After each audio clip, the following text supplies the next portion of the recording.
Every single one of us has biases. We stereotype, and that doesn't mean that we're bad people.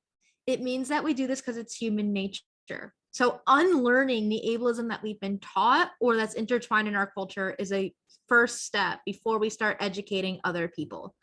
I know this from my own lived experience too, is there are still things that I am trying to unlearn very actively. And I think about what's ingrained into our culture that we don't even think twice about. For me, that is the prevalence of the word crazy. I know this sounds like the easiest thing in the world that you're like, oh my gosh. It is something that I've realized as time goes on, and by listening to enough neurodivergent people with mental health conditions and psychiatric disabilities, that the word crazy is very harmful. What do I do? Do I just apologize every time I say it? I could. And then I get a free, and then you hope you get a free pass for saying it. Or you can say, okay, this is hurting my friends. This is hurting my colleagues.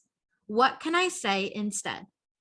If you have heard me trying to break this habit, you have probably heard me say things like bonkers, ridiculous, or just wild. You've heard me say some other kind of word. And that is something that I do to challenge myself in order to unlearn the ableism of harmful language. As we have learned over time, language changes a lot. We've talked about identity and person first language. We've seen this huge push to get rid of the R word. Things like that are very kind of just ingrained ableism. So that's easy stuff to unlearn and something you could do very tangibly. And then, of course, there's who you are when the autistic and neurodivergent people you love are not around. Are you correcting them or saying, hey, this is really hurtful? When somebody says something that you're like, I can't believe you just said the R word.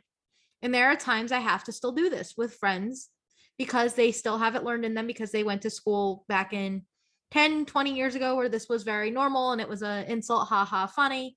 And then, of course, it's very harmful to a whole group of people. So I think language is probably one of the easiest forms of ableism to clean up.